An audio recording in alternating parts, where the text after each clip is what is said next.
नमस्कार दोस्तों, आप सभी को मेरे चैनल पे स्वागत है। आज हम बात करने वाले कि हमारी किस्मत कौन लिख रहा है, हमारी किस्मत कौन लिखता है। आपने बहुत बार ऐसे आसपास में देखे होंगे ऐसे लोग कि करता तो कुछ नहीं है, फोकट में बैठा होता रहता है, लेकिन उसका नसीब इतना अच्छा होता है कि मजे से लाइफ उसका कट रहा है। ना कोई टेंशन, ना कोई चिंता, आराम से खा रहा है, ठूस रहा है, जिंदगी बड़े ही मौज से बिंदास कट रहा है। जहां मर्जी घूमने जा रहा है, पैसे की कमी नहीं है, घर में कोई भी बीमार नहीं है, सब कुछ बढ़िया मजा ही मजे से चल रहा है। तो हम सोचते कि कुछ करता धरता है नहीं, देखो इसका किस्मत में कितना अच्छा है, किस्मत का खा रहा है ये इंसान। तो एक बात सुनो कि हम जो जो इंसान को आजकल देख रहे हैं कि ये इंसान बहुत भला इंसान है यार, इसकी जिंदगी में इतना दुख क्यों है, लेकिन इसने अगर चोरी किया है, किसी के साथ बदतमीजी किया है, किसी को लूटा है, किसी का धन इसने छीना है, हमें कुछ भी नहीं पता। कैसे पता होगा? अगर कोई इंसान छुप छुप के चोरी करता है, किसी का प्रॉपर्टी, किसी का कुछ भी, आजकल के जमाने में कुछ भी हो रहा है कलयुग में, तो क्या हम वो खुली आंखों से देख पा रहे हैं कि सामने वाला इंसान चोर है, मक्कार है, धोखेबाज है, कितना कुछ घटिया इंसान है ये, हमें कुछ भी नहीं पता होता है ना। तो हम सामने से जो देखते वही हमें लगता है कि नहीं, ये सामने वाला इंसान तो काफी ज्यादा नेक इंसान है, अच्छा इंसान है, फिर भी इसके जीवन में इतना दुख क्यों, इतना कष्ट, इतना बीमारी, इतना जो गरीबी जूझ रहा है इंसान। भले इंसान है यार, बहुत भला इंसान है, पता नहीं भगवान भले इंसान के साथ आप ऐसा क्यों करते हो। लेकिन मूर्ख व्यक्ति, आप देखे नहीं हो वो कितना चोरी किया है इस जन्म में भी और पूर्व जन्म में भी, इस जन्म में भी बहुत सारे ऐसे कुकर्म, कुनीति, चोरी चमारी डाका, बहुत कुछ गलत काम इसने किया है जो कि आपसे छिपा हुआ है। लेकिन एक ऊपर वाला है जो सब कुछ सीसीटीवी कैमरा ना नीचे लगा के सब कुछ देख रहा है और रिकॉर्ड हो रहा है कि कौन क्या कर रहा है, कौन क्या नहीं कर रहा है।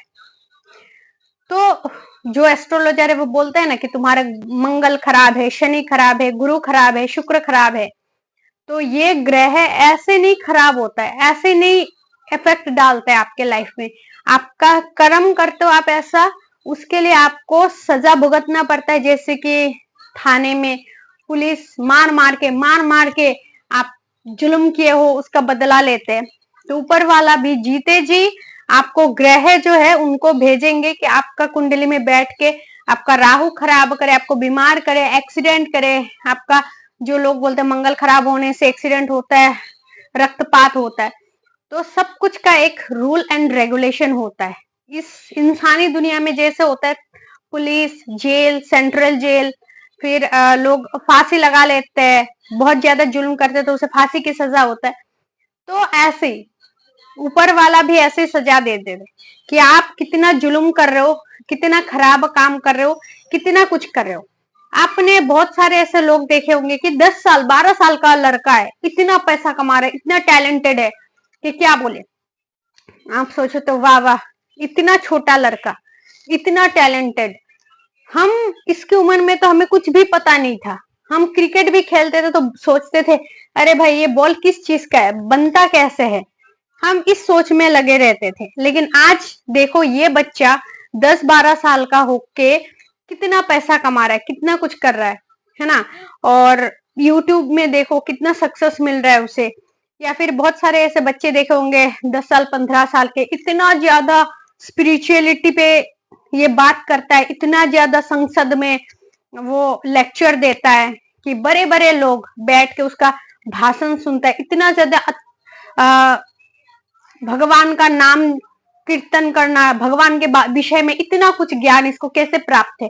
ये बस इस जन्म का नहीं है, पूर्व जन्म में जितने सारे ये जन्म पहले ले चुका है, तब से जो ये ज्ञान उसे मिला है, धीरे धीरे करके अच्छे ज्ञान, अच्छे कर्म, ये सब कुछ मिला के जो है, ये कभी लोग नहीं भूलते। आत्मा जो है, ये स्पिरिचुअलिटी, आध्यात्मिक का जो रास्ता होता है जिससे हमें बहुत अच्छा ज्ञान प्राप्त होता है, ये आत्मा कभी नहीं भूलता है।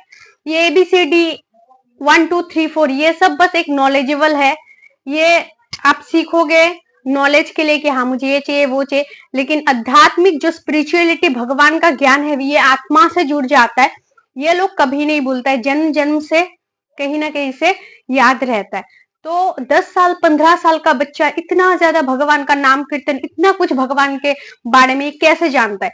तो बस इस जन्म का नहीं है, ये हजारों लाखों सालों से ये सब के बारे में सोचता है, पढ़ता है, नाम जप करता है, करते करते जब इसका डेथ हुआ, फिर इसका जन्म हुआ, फिर डेथ हुआ, ये सब करते करते इसका जो आत्मा है वो सब कुछ अपने आत्मा में बिठा लिया वो इंसान। तो वो बच्चा इतना भगवान का बातें कर रहा है, कीर्तन कर रहा है, ये पॉसिबल हो रहा है। तो लोग सोचते कि नहीं, हमारा नसीब कौन लिखता है? हम मेहनत करने के बावजूद भी हमें फूटी कौड़ी भी नसीब नहीं हो रहा है, और ये देखो छोटे से छोटे उम्र में करोड़ों में खेल रहे। तो ये बस इसका इस जन्म का नहीं है, पूर्व जन्म का कोई प्रारब्ध है, इसका पूर्व जन्म का कोई कर्म है जो इसके साथ जुड़ा हुआ है, जिसने बहुत सारे पुण्य कमाया है, वो भोग करने के बावजूद भी उसे अभी भी मिल रहा है, क्योंकि इसने इतने सारे जो अच्छे कर्म किए हैं। तो इसीलिए मैं बार बार बोल रही हूँ, अच्छे कर्म करो। अगर अच्छे कर्म नहीं कर पा रहे हो तो बुरे कर्म मत करो। किसी को अगर खाना दे सकते हो तो दो, लेकिन किसी का खाना मत छीनो। ये बात जरूर याद रखना, जितना हो सके अच्छे कर्म करो, अपने हस्बैंड के साथ, अपने वाइफ के साथ अच्छे से व्यवहार करो, अच्छे से बातचीत करो, अपने घर के बुजुर्गों के साथ अच्छे से व्यवहार करो। जब बहुत ज्यादा गुस्सा आए वहां पे कुछ मत बोलो, जहां पे बहुत ज्यादा भावुक हो रहे हो, इमोशनल हो रहे हो, रोना आ रहा है, वहां पे भी कुछ मत बोलो, क्योंकि वहां पे जब बोलते हो तो आपका कमजोरी का लोग फायदा उठाते हैं। और जब आप गुस्से में हो तो तब कुछ बोलते हो तो सामने वाले इंसान को आप कुछ भी बोल दोगे हैवानों की तरह, तो वहां पे भी आपका एक पाप लग जाएगा। तो ज्यादा से ज्यादा जो है अपना मुंह बंद ही रखो और अपना कर्म करते जाओ, निस्वार्थ भाव से सेवा करते जाओ। फिर एक ना एक दिन इस जन्म में ना सही, फिर अगले जन्म में भी सही, आपको आपका कर्म का फल जरूर मिलेगा, ये फोकट में नहीं जाता है। तो हमारी किस्मत जो है हम खुद लिखते हैं हमारे कर्म से। हम जितना अच्छे कर्म करेंगे हमें अच्छा फल प्राप्त होगा, जितना बुरे कर्म करेंगे उतना ही बुरा हमें प्राप्त होगा, चाहे आज नहीं 20 साल 30 साल, इस जन्म नहीं पिछले जन्म से ही मिलता ही रहेगा।